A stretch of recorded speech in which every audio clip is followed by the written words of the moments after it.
Hello दोस्तों, स्वागत है आपका आज के हमारी इस नई वीडियो में।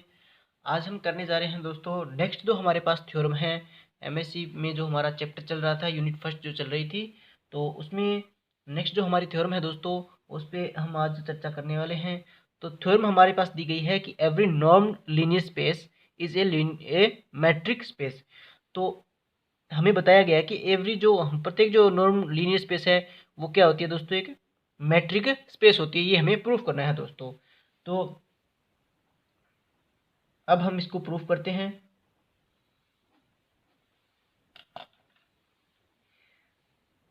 जैसे कि हमने कोई n जो है वो एक नॉर्म लीनियर स्पेस लिए है, ठीक है। Let n be a non linear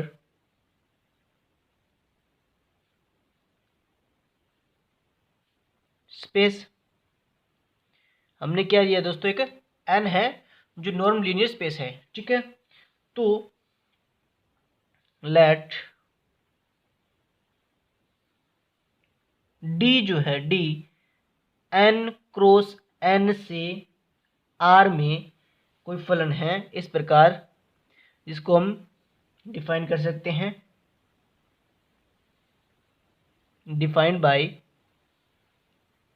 D x comma y is equal to norm x minus y, ठीक है दोस्तों। यानी ये जो है वो इसके इसके मतलब इस तरह से इसको अपने डिफाइन कर सकते हैं, ठीक है। तो नेक्स्ट अपने ना कोई जो हमारी प्रॉपर्टी है m1, क्या है m1, हमने लिया क्या दोस्तों, m1 है। तो x कोमा वाई जो है हमारे पास वो कहाँ से बिलोंग कर रहे हैं, n से। तो अगर हम इनको माइनस करते हैं यानी x, या हम इसको क्या लिख सकते हैं x माइनस वाई करते हैं जब, तो x माइनस वाई जो आएगा हमारे पास परिणाम, जो वो भी किससे बिलोंग करेगा, n से बिलोंग करेगा, ठीक है दोस्तों। तो या हम इसको और क्या कह सकते हैं कि अगर हम क्या करें दोस्तों, नॉर्म x माइनस वाई करते हैं, तो अब देखिए x माइनस वाई करते हैं तो हो सकता है वो क्या हो दोस्तों, अपने को नेगेटिव या पॉजिटिव भी मिल सकता है। परंतु जब हम नॉर्म x माइनस वाई करेंगे तो वो हमेशा क्या मिलेगा, पॉजिटिव, ठीक है, या जीरो के बराबर हो सकता है, ठीक है दोस्तों। यानी नॉर्म x माइनस वाई जो है वो ग्रेटर देन इक्वल टू होगा किसके, जीरो के। ये हमने कंडीशन लगाई है कौन सी दोस्तों, n1 जो कंडीशन है, हमने नॉर्म n1 जो पढ़ा था हमने पीछे नॉर्म स्पेस पे, तो उसके अकॉर्डिंग हमने ये कंडीशन लगाई है यहाँ पर। तो इसके अनुसार अपने क्या कह सकते हैं दोस्तों, हमने यहाँ पर ये जो पढ़ा है कि d x minus x comma y is equal होगा एक्स माइनस वाई के, नॉर्म एक्स माइनस वाई के। इसी प्रकार देखो नॉर्म एक्स माइनस वाई यहाँ पर है जो ग्रेटर देन इक्वल टू है जीरो के, तो हम इसको क्या लिख सकते हैं, d x comma y greater than equal to zero, ठीक है दोस्तों। ये होगी हमारी m1 जो प्रॉपर्टी फर्स्ट है वो हो गई, ठीक है दोस्तों। नेक्स्ट अपने बात करते हैं m2 के लिए।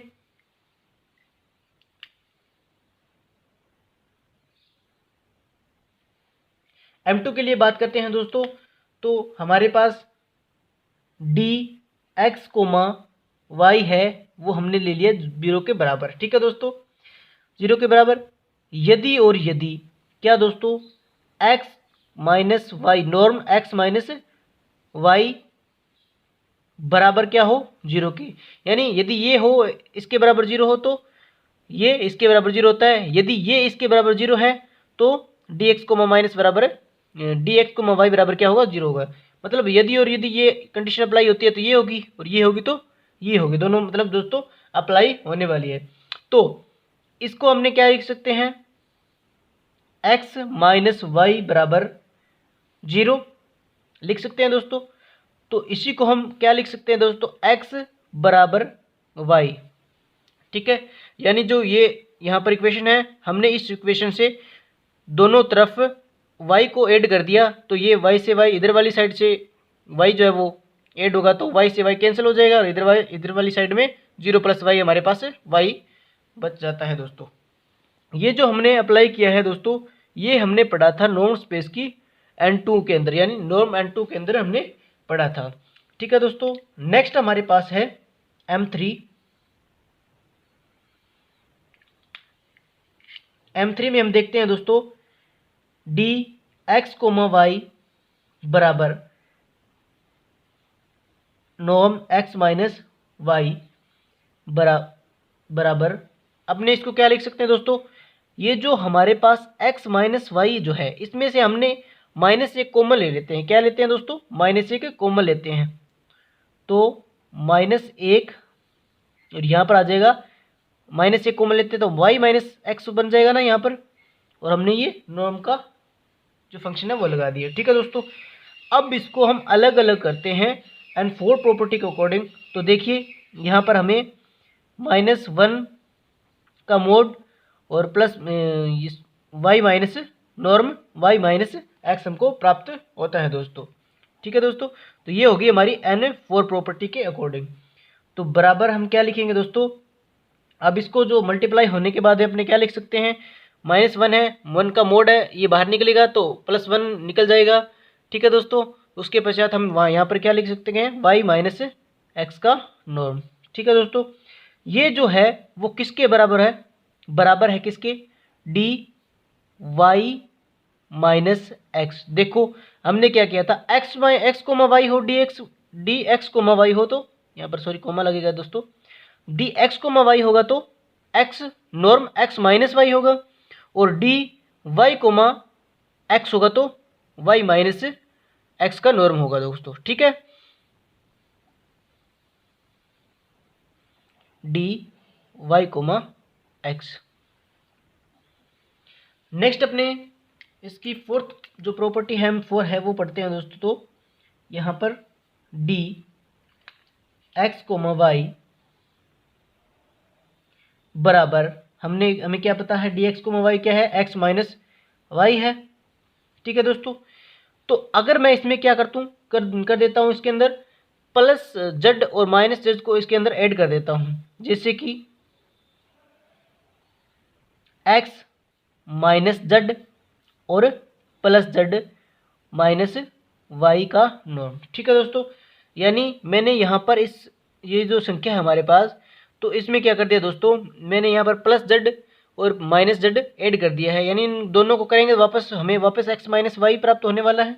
ठीक है दोस्तों, तो जब हम इनको अलग अलग करते हैं, इन पे फंक्शन जो है वो अप्लाई करते हैं, तो लेस देन इक्वल टू आता है दोस्तों क्या, x माइनस z, और इसको क्या कर दिया हमने, प्लस में z माइनस वाई।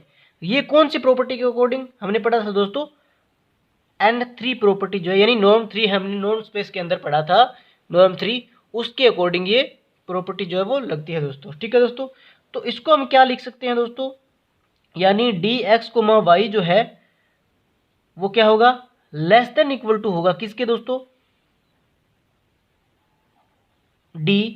अब जब हमने पढ़ा था कि dx y है बराबर है नॉर्म x माइनस वाई के, तो यहाँ पर x माइनस z है, तो यहाँ पर क्या आ जाएगा, x z आ जाएगा, प्लस में z y, यानी इसका जो है हम डिवाइडेशन इस प्रकार कर सकते हैं दोस्तों। ठीक है दोस्तों, तो इसी के अकॉर्डिंग हमने क्या लिखेंगे यहाँ पर कि it follows that d is a metric and, ये प्रूव हो चुका है कि hence n is a metric space, क्योंकि इसने जो स्पेस होने की जो प्रॉपर्टीज है वो पूरी क्लियर कर ली है दोस्तों।